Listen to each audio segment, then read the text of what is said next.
mamaalam na nga si Honda Wave guys, katas ng YouTube.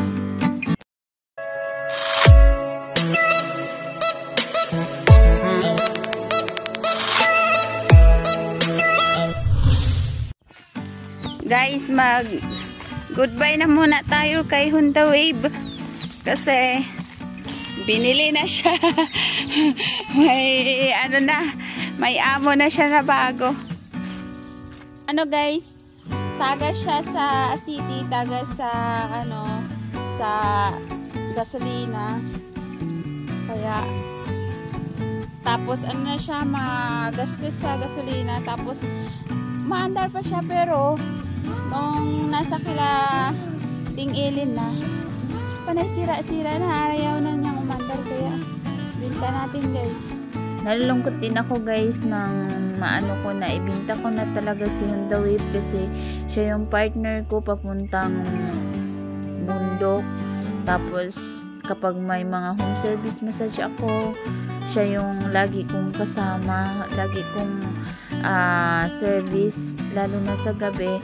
Nakakalungkot talaga kasi mapapawalay na siya sa akin, pero i-ano ko na lang to guys, ibinta ko na lang din to kasi isa mabulok siya dyan sa ano, wala kasi kaming maayos na lagayan ng motor, kaya naisip ko na ipabinta na lang.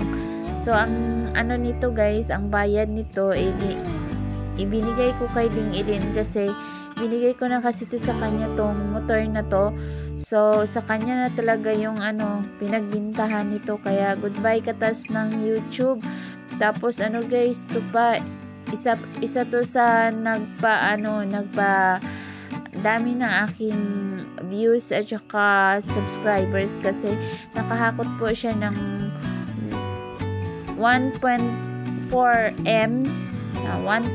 million views nung ano video nila ni Dong Mildred at saka ni Mateo. Maraming salamat talaga sa kanya kasi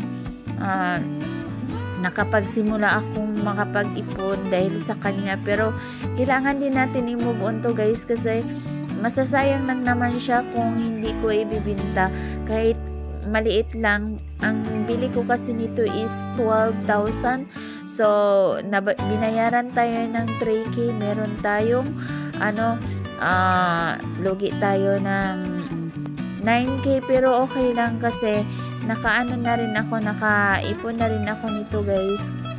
Mula nung binili natin, nakaano na rin siya, 2 taon mahigit. Kaya goodbye Honda Wave. Makikita pa rin kita kasi ita-transfer kanila sa isang motor na Rusi. Kahit malungkot ako, happy pa rin kasi makikita pa rin kita.